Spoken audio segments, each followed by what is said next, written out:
Good morning, welcome to subramani.com.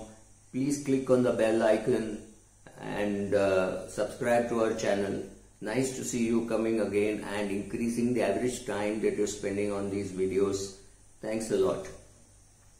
So this is a slightly different post from what I normally do. I call this the parental ego EMI trap.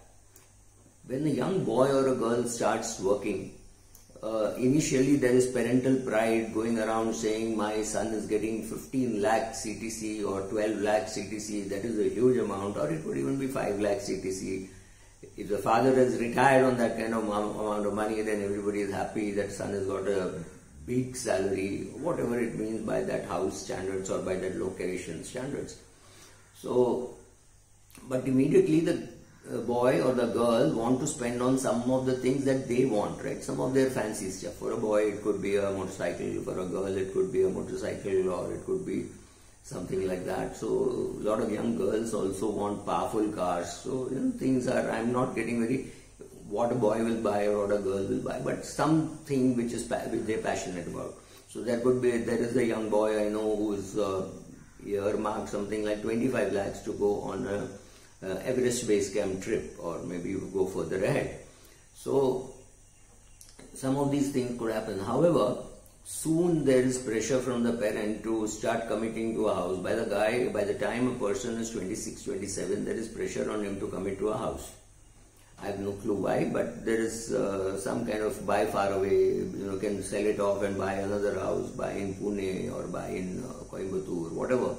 Some location which looks more affordable, only 50 lakhs for a house or only 40 lakhs for a house, kind of pressure from the parents. The boy has bought a motorcycle, he's paying an EMI or he's paid a big down payment and he's riding it, that's fine.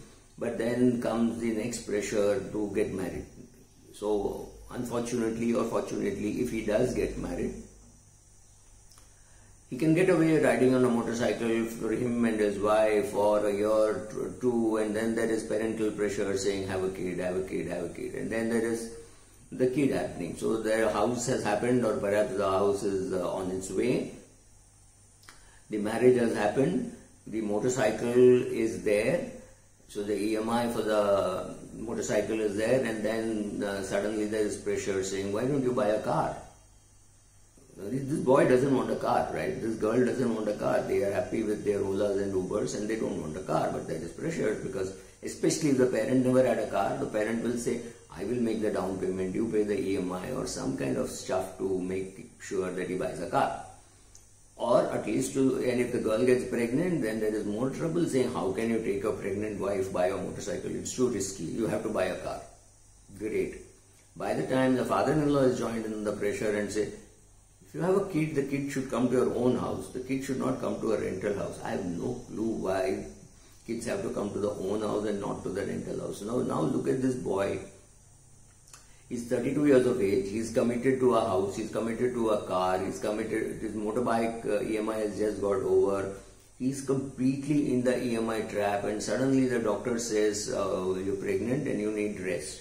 So the second income vanishes, and that's it.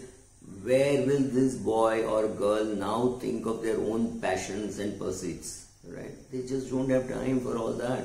They are now become a slave to society's goals, society's needs, and the poor kids will now have to slog their butt out to pay school fees, etc., etc., the same trap in which the parents were. How could things be different if the boy or girl is allowed to think on his own? That's a much better thing that the parent can do. Just stop interfering with your kids' lives. Let them lead their own lives. Let them decide whether to get married. Let them decide who will work and who will not work. Let them decide whether they want to have their own kid or whether they want to adopt a kid, right? Give them all those options. Don't be in a hurry. You have lived your life. Now take a back seat. Let the children do what they want. There is nothing wrong in getting married at 35. Or having a kid at 37, perfectly alright. Don't push. There are no time bombs. In all Indian families there seems to be a a girl time bomb of 25 or 27 and a kid time bomb of 30, 31.